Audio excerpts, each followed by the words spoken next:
राजकुमार जी ने बहुत सारी बातें बताई। अध्यक्षता गुरुवर अपूर्वा सर कर रहे हैं और हम श्रीकांत के शहर में चर्चा कर रहे हैं।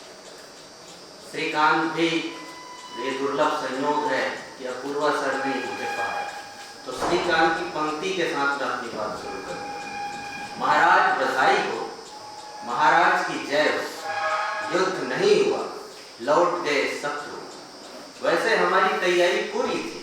4 अक्षौहिणी थी सेनाएं, 10 सहस्त्र अश्व, लगभग इतनी ही हाथी, कोई कसर न थी। युद्ध होता भी तो नतीजा यही होता।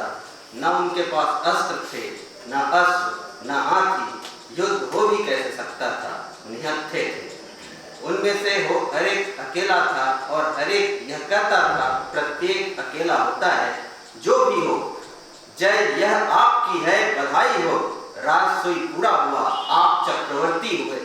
वे सिर्फ कुछ प्रश्न छोड़ गए हैं, जैसे कि यह कौशल अधिक दिन नहीं टिक सकता, कौशल में विचारों की कमी है। श्रीकांत की स्मृति को प्रणाम करता हूँ। राहुल जी की बातें कांट से शुरू होकर जो ज्ञानोदय का यूरोपीय संदर्भ था उसमें और आधुनिकता के विभिन्न लक्षणों को काफी सुगठित ढंग से उन्होंने रखा।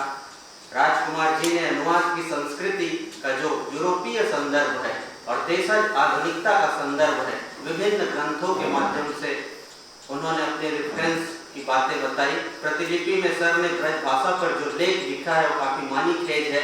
वो मुझे याद आ रहा था सर जब मैं आपके व्याख्यान सुन रहा था, और इस पूरे व्याख्यान से गुजरते हुए मेरे मन में एक ही सवाल आ रहा था कि ज्ञान की भाषा के रूप में हिंदी जब कह रहे थे तो हिंदी का मतलब एक भाषा नहीं।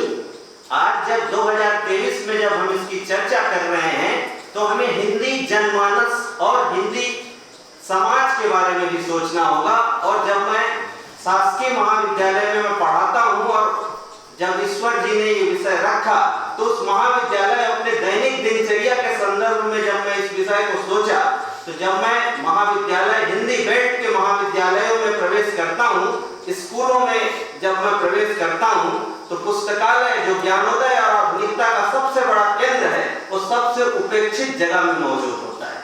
तो आधुनिकता और ज्ञानोदय की शुरुआत अगर होनी है हिंदुस्तान में तो अभी भी हमें ये चिंता करनी चाहिए कि हम पुस्तकालय संस्कृति को और पुस्तकों को कैसे पहुंचाएं, पुस्तकों में ज्ञान की बातें कैसे पहुंचाएं। ये द्वितीयक चिंता है। प्राथमिक चिंता है कि पुस्तकालय मूवमेंट को और पुस्तकालय की संस्कृति को हम हिंदी समाज में सुव्यवस्थित ढंग से कैसे पहुंचाएं, ये मेरी पहली चिंता। दूसरी, भारतेंदु की जो बातें हुई, भारतेंदु को जब हम पढ़ते हैं तो भारतेंदु को पढ़ते हुए ये नजर आता है कि आधुनिकता के 3 महत्वपूर्ण लक्षण उनमें दिखाई देते हैं। पहला जो लक्षण है, भारतेंदु का साहित्य यथार्थ बोध की तरफ ले जाता है। दूसरी जो महत्वपूर्ण बात है, यथार्थ की विषमता उसमें मौजूद है। और तीसरी बात, यथार्थ की पीड़ा के बरक्स वो उसमें छटपटाहट पैदा करते हैं और ये छटपटाहट जो है सामूहिकरण की प्रक्रिया है। भारतेंदु चिंतित है कि भारत में नवजागरण का या राष्ट्रीय जागरण का मंत्र कैसे फूंका जाए, और इसलिए वो साहित्य के विभिन्न विधाओं के तरफ तो जाते हैं लेकिन केंद्र में नाटक को रखते हैं, क्योंकि नाटक एक ऐसी विधा है जो अपनी प्रकृति में सबसे ज्यादा सामाजिक है। और ज्ञानोदय या नवजागरण या आधुनिकता का पहला लक्षण होता है सामूहिक प्रक्रिया में आप कितने लोगों को भागीदार करते हैं। और भारतेंदु इसके लिए नाटकों का माध्यम अपनाते हैं और अपने नाटकों के माध्यम से वे वो सारी बातें रखते हैं जो बातें आप अगर धन के बहिर्गमन को दादा भाई नौरोजी को पढ़ते हैं या महादेव गोविंद रानाडे को पढ़ते हैं, लेकिन उसके पहले अंधेर नगरी में भारतेंदु की मूल चिंता है कि पैठन विदेश चली जात या अतिफाई। हंसी मजाक दिल्लगी में बड़ी बड़ी इतिहास की बातें, अर्थव्यवस्था की चिंता, शोषण की तस्वीर, भारतेंदु जिस तरीके से सामंतवाद और साम्राज्यवाद के विरुद्ध एक प्रतिसंस्कृति विकसित कर रहे हैं, उन पंक्तियों को पढ़ना होगा और देखना होगा कि किस प्रकार उनका व्यंग आधुनिकता और ज्ञानोदय के माध्यम से 7 समुद्र पार तक जाता है। एक पंक्ति आती है, उस पंक्ति में केंद्रीय लाइन ये है, स्वत्व निज भारत गए। इस स्वत्व की चिंता क्या है, जिसको आजकल हम लोग आइडेंटिटी कहते हैं, अस्मिता कहते हैं। भारतेंदु युग में स्वत्व की चिंता कर रहे थे। बाद में जब हम आते हैं तो यही ज्ञानोदय और नवजागरण या आधुनिकता का जो सबसे बड़ा केंद्र होता है कि देशभक्ति क्या है। महावीर प्रसाद द्विवेदी स्पष्ट ढंग से बताते हैं कि देशभक्ति है किसानों की सेवा। किसानों की सेवा को देशभक्ति का केंद्रीय लक्ष्य घोषित करते हैं। और अनुवाद की जब बात हो रही थी तो इसे मिट्टी के माधवराव सप्रे, मुझे बस एक लाइन में बात खत्म कर रहा हूं सर। माधवराव सप्रे ने लोकमान्य बाल गंगाधर तिलक लिखित जो गीता रहस्य है उसका अनुवाद किया और उसकी समीक्षा सरस्वती पत्रिका में प्रकाशित हुई।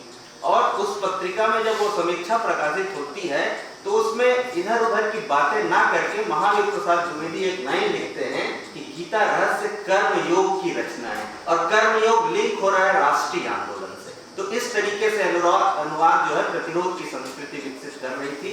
एक पंक्ति के साथ सर मैं अपनी बात समाप्त करूंगा, इसको मैं सुनाऊंगा ही, ये मेरी इच्छा है और इसका सम्मान कीजिए, क्योंकि रघुवीर सहाय की पंक्ति के बिना ये जो चिंता है ये अधूरी रहेगी ऐसा मुझे लगता है। हिंदी एक कविता है, आप इसको एक बार चिंतनशील ढंग से सुनिएगा। हम लड़ रहे थे समाज को बदलने के लिए भाषा का युद्ध, पर हिंदी का प्रश्न अब हिंदी का प्रश्न नहीं रह गया। हम हार चुके हैं। अच्छे सैनिक अपनी हार पहचान, अब वह सवाल जिसे भाषा की लड़ाई हम कहते थे, इस तरह पूछ हम सब जिसके भीतर लड़ते थे, क्या हम वही थे या उनके विरोधियों के हम दलाल थे? सहृदय उपकारी शिक्षित दलाल, सेनाएं मार कर मनुष्य को, आजादी के मालिक जो हैं गुलाम हैं, उनके मालिक हैं वे आजाद नहीं। हिंदी है मालिक की, तब आजादी के लिए लड़ने की भाषा फिर क्या होगी? हिंदी की मांग अब दलालों की अपने दास मालिकों से मांग है, बेहतर बर्ताव की अधिकार की नहीं।